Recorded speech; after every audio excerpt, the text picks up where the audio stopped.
মৌলি ইচ্ছা করে অসুস্থ হওয়ার নাটক করে অনিরুদ্ধর কাছাকাছি আসলে বান্টি সেই ছবিগুলো তুলে ফেলে।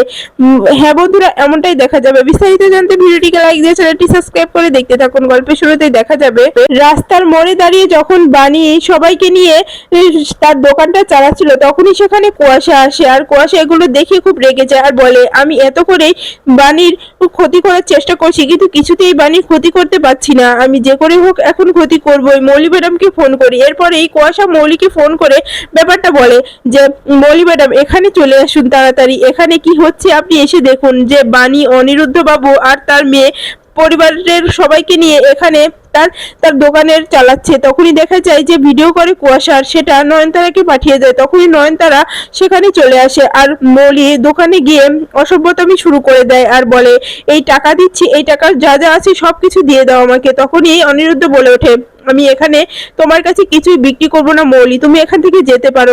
এরপরে অন্যদিকে দেখা যায় যে বান্টি নয়নতারাকে বলে যে, খাবারগুলো দেখে তো খুব সুস্বাদু খাবার মনে হচ্ছে, আমার মনে হচ্ছে ওখানে গিয়ে আমি কিছু খেয়ে নিই। তখনই নয়নতারা বলে, বান্টি খুব খারাপ হয়ে যাবে, কিন্তু তুমি কিন্তু খুব বাড়াবাড়ি করছো, আমি কিন্তু এবার সত্যি কষে চড় মারবো। এরপরে অন্যদিকে দেখা যায় যে মৌলির এই অসভ্যতামি দেখে সাথী খুব রেগে যায়, বলে, মৌলি আমি একটা ব্যাপারে বুঝতে পারছি না, আমরা যেখানেই যাচ্ছি সেখানেই তুমি যাচ্ছ, যেখানেই বিপদ হচ্ছে সেখানেই তুমি তুমি আসছো, এর মধ্যে তুমি নেই তো। তখনই দেখা যায় মৌলি বলে, দেখো আন্টি, আমি তোমাদের ভালো চাই, তোমার আর অনিরুদ্ধর এই অবস্থা দেখে আমি চুপ করে থাকতে পারছি না, এই জন্যই তোমরা এখানে দাঁড়িয়ে এই ভাত বিক্রি করছো, তাই আমি ভাবলাম যে এখান থেকে ভাত নিয়ে যাই, তাহলে তোমাকে এত কষ্ট করে এই রোদ্রে বসে থেকে ভাত বিক্রি করতে হবে না। তখনই অনিরুদ্ধ বলে, মৌলি এখান থেকে এই টাকাটা নিয়ে এই মুহূর্তে চলে যাবে, তোমার কাছে আমরা কিচ্ছু বিক্রি করব না। এরপর মৌলি রেগে চলে গেলে তখনই অনিরুদ্ধের দোকানের সব খাবার বিক্রি হয়ে যায়। তখনই কাকাবাবু বলে ওঠে, বানিমা তুই সাহস করে এসেছি বলেই এখানকার সব খাবার বিক্রি হয়ে গেল, কোনো খাবার নষ্ট হলো না। তখনই অনিরুদ্ধ বলে ওঠে, হ্যাঁ হ্যাঁ কাকাবাবু, বাণীকে আমি এই জন্যই বলি যে বাণী যদি একটা বিজনেস করতে পারতো তাহলে বাণী অনেক বড় কিছু করতে পারতো, এই শহরের সব টপ টপ হোটেলটা চালাতে পারতো। তখনই দেখা যায় যে এগুলো দেখে মৌলি খুব রেগেছে আর বলে, দেখছো তো গ্র্যান্ড মম, ওখানে কি আধিক্যতা হচ্ছে, আমার এই আধিক্যতা একদম ভালো লাগছে না, এখানে সব থেকে বেশি আধিক্যতা অনিরুদ্ধ আর বাণী করছে। তখনই কুয়াশা বলে ওঠে, আপনি তো কিছু করতে পারলেন না, আপনাকে এখানে পাঠালাম সবকিছু নষ্ট করে দেওয়ার জন্য, কিন্তু আপনি আবার ফিরে আসলেন। তখনই দেখা যায় মৌলি বলে, কুয়াশা একদম চুপ করো, এভাবে কথা বলবে না। এরপরে অন্যদিকে দেখা যায় যে অন্তরা বলে ওঠে যে, সত্যি দাদা একদম ঠিক কথা বলেছে, যদি বৌদি একটা বিজনেস করতো তাহলে বৌদি অনেক টপ কিছু করতে পারতো, কারণ বৌদির মাথায় অনেক ব্রেন। তখনই দেখা যায় অনিরুদ্ধ বলে, হ্যাঁ অন্তরা, আমি তো সেটাই বলি, বাণী যদি কিছু করতে চায় বাণী অনেক ভালোভাবে করতে পারবে, বাণী অনেক লাকি। তখনই দেখা যায় বাণী বলে, মিস্টার চ্যাটার্জি আপনি আমাকে এভাবে কথা বলবেন না, এভাবে কথা বলে সবার সামনে আমাকে ছোট করবেন না। তখনই অনিরুদ্ধ বলে, বাণী আমি তো তোমাকে ছোট করিনি, আমি তোমাকে ভালো কথাই তো বলছি। তখনই অন্তরা বলে, হ্যাঁ বৌদি, আসলে তুমি দাদার পাশে আছো বলেই দাদা আজকে এতটা সাহস পাচ্ছে। তখনই দেখা যায় যে বাণী বলে, আজকে আমি এসেছি তোমার দাদার জীবনে বলেই তোমার দাদা সবকিছু হারিয়ে ফেলেছে, আমি কিন্তু কোনো কথাই ভুলে যাইনি। তখনই দেখা যায় অনিরুদ্ধ তানিয়ার সেই কথাগুলো মনে করতে থাকে, ডক্টর যে বলেছিল তানিয়ার অসুস্থ ব্যাপারে। তখনই তানিয়া বলে, বাবা তুমি মাকে জড়িয়ে ধরে উইশ করো। তখনই অনিরুদ্ধ সবার সামনেই বাণীকে জড়িয়ে ধরে বলে, বাণী অনেক ধন্যবাদ, তুমি আমার জীবনে এসেছো বলে আমার হয়তো সবকিছু এত ভালো কাটছে। এরপরে এগুলো দেখে তানিয়া খুব খুশি হয়ে যায় আর বলে, হ্যাঁ বাবা আমি আজকে খুব খুশি হয়েছি যে তুমি মাকে জড়িয়ে ধরেছো। তখনই অন্তরাও অবাক দৃষ্টিতে এগুলো দেখতে থাকে আর বলে, দাদা আজকে তুমি দেখিয়ে দিয়েছো যে তুমি সবকিছু পারো। এরপরে সাথী আর মামনি খুব খুশি হয়ে যায়। এটা দেখে মৌলি খুব রেগে যায়, বলে, কিছুতেই আমি এটা মেনে নিতে পারছি না, আমার অনিরুদ্ধ ওই বাণীকে জড়িয়ে ধরতে পারে না, কিছুতেই ধরতে পারে না। তখনই নয়নতারা বলে ওঠে, মৌলি দিদি ভাই এখন কিছু করতে হবে, এখানে দাঁড়িয়ে থেকে তো আর কিছু করার নেই, আমাদেরকে প্ল্যান ভাবতে হবে, যে প্ল্যানে সবকিছু আমরা নিজের মতো করে চালাতে পারবো। দিদি ভাই এখান থেকে চলো, এখানে দাঁড়িয়ে থেকে আরো কষ্টটা বাড়বে। তখনই অন্যদিকে দেখা যায় যে তো অনিরুদ্ধ বলে যে, সরি বানি, আমি আসলে সবার সামনে এটা ছাড়া আমার উপায় ছিল না। তখনই বানি বলে, আমি বুঝতে পারছি মিস্টার চ্যাটার্জি, আপনি পরিস্থিতির শিকার হয়েছেন। এরপরে দেখা যায় অনিরুদ্ধ বলে, তাহলে এখন এখান থেকে চলে যাওয়াটাই ভালো হবে। তখনই দেখা যায় যে সাথী বলে, আসলেও আমার জীবনে যে বাণীর মতো একটা বৌমা পেয়েছি আমি অনেক নিজেকে ধন্য মনে করছি, কারণ বাণী অনেক বেটার একটা মেয়ে। তখনই দেখা যায় বাড়িতে আসলে অনিরুদ্ধ আর বাণী আবারও ধাক্কা খায়। তখনই বাণী বলে, মিস্টার চ্যাটার্জি একটু দেখে শুনে তো। তখনই দেখা যায় অন্তরা বলে ওঠে, হ্যাঁ দাদা, বারবার যে বৌদির উপরে এই ঝাঁপিয়ে পড়ছো এটা কিন্তু একদম ভালো হচ্ছে না। তখনই দেখা যায় যে অনিরুদ্ধ রেগে যায়, বলে অন্তরা এবার কিন্তু খুব বাড়াবাড়ি হয়ে যাচ্ছে, দাদা বৌদিকে এভাবে কথা বলতে নেই। তখনই দেখা যায় যে অন্তরা বলে ওঠে, আচ্ছা দাদা আর বৌদি একটা কথা বলছি শোনো, কালকে তো হ্যাপি ব্যালেন্স ডে, তো কালকে তোমাদের প্রোগ্রাম কি? তখনই দেখা যায় যে বানি বলে, সেটা আবার কি? সেটা তো আমি জানি না।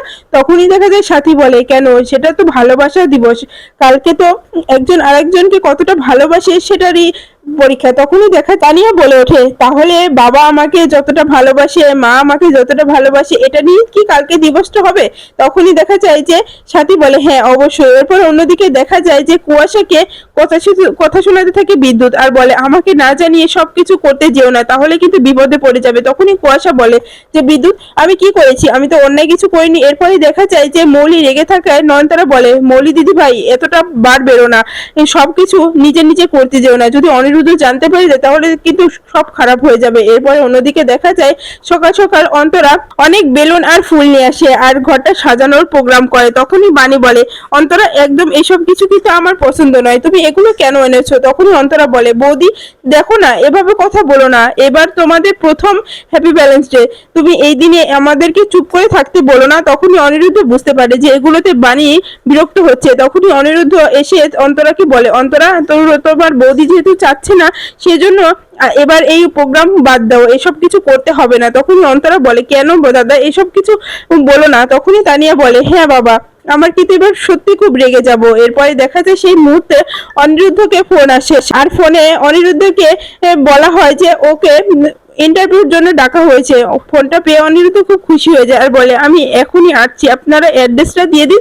তখনই দেখা যায় অনিরুদ্ধকে অ্যাড্রেসটা দিয়ে দেয়। তখনই অনিরুদ্ধ সবাইকে জানায় যে আমি একটু বাইরে যাব। তখনই বানি বলে, তাহলে কিছু খেয়ে যান মিস্টার চ্যাটার্জি। তখনই দেখা যায় অনিরুদ্ধ বলে ওঠে, না বানি, আমি এখন কিছু খেতে পারবো না, আমি পরে খাবো, আমি এখন বাইরে যাব, কারণ আমাকে খুব তাড়াতাড়ি বাইরে যেতে হবে, একটা জায়গা থেকে ইন্টারভিউ জন্য ডাকা হয়েছে, অ্যাড্রেস দিয়ে দিয়েছে, আমাকে ওখানে যেতে হবে। এরপর অনিরুদ্ধ চলে গেলে তখনই তানিয়া বানিকে বলে, মা তোমরা তাহলে বাবাকে সারপ্রাইজ দেওয়ার জন্য এই হ্যাপি ব্যালেন্স ডে এর উপলক্ষে আমরা বাড়িটা সাজাই। তখনই বানি বলে, না না তানিয়া, মামা এরকম কথা বলো না, এসব আমরা আমাদের জন্য নয়, এটা তো বাচ্চাদের জন্য। তখনই দেখা যায় তানিয়া বলে, না মা আমার কথা শুনতে হবে। তখনই সাথী বলে, বানি মেয়ে বলছে, মেয়ের কথাটা একটু শোনো।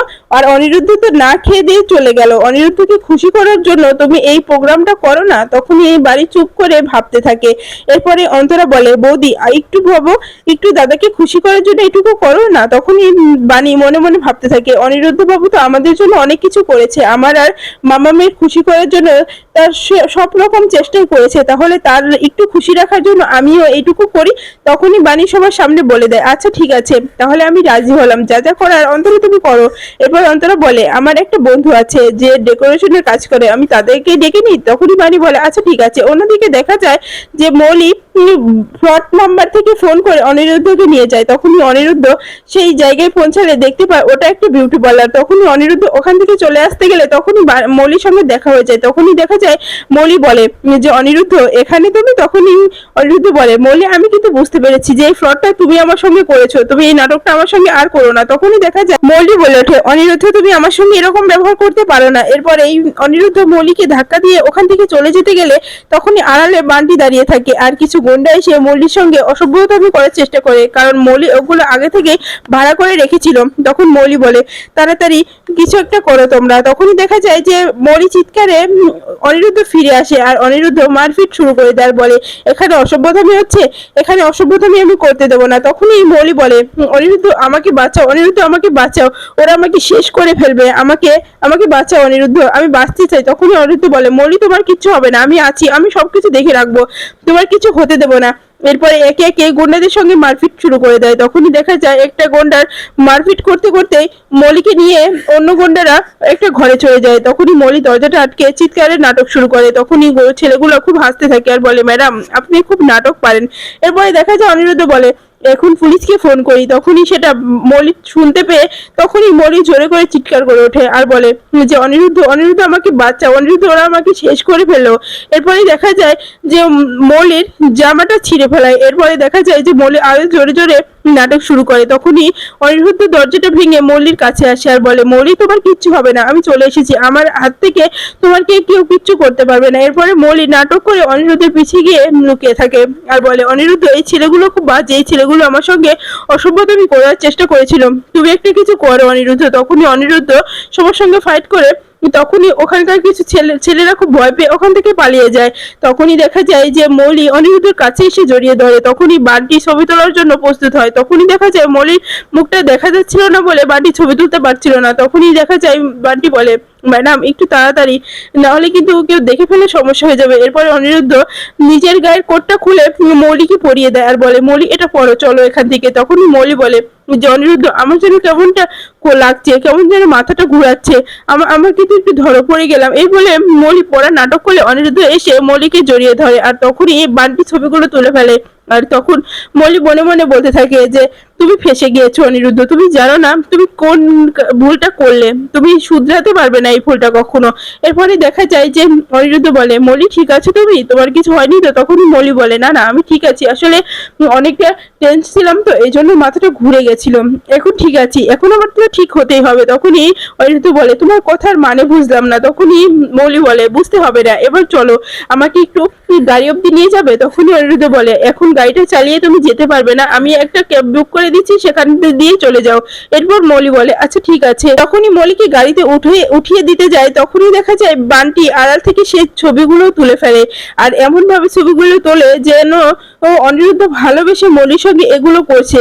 তখনই দেখা যায় মৌলি গাড়ির মধ্যে গিয়ে ও নয়নতারাকে বলে যে, গ্র্যান্ডমম সবকিছু আমি করে ফেলেছি, অনিরুদ্ধকে এমন ফাঁসিয়েছি যে আমার হাত থেকে ও আর এখন বেশি ফিরতে পারবে না। বাণীর কাছে ওকে এমন ছোট করব যে বাণী আর কখনো অনিরুদ্ধকে বিশ্বাস করতে পারবে না। অনিরুদ্ধ বাধ্য হয়ে আমার কাছে ফিরে আসতে হবে। অনিরুদ্ধ তুমি জানো না তুমি আজকে কি ভুলটা করলে, এবার বুঝতে পারবে মৌলিকে রিজেক্ট করলে কি হয়।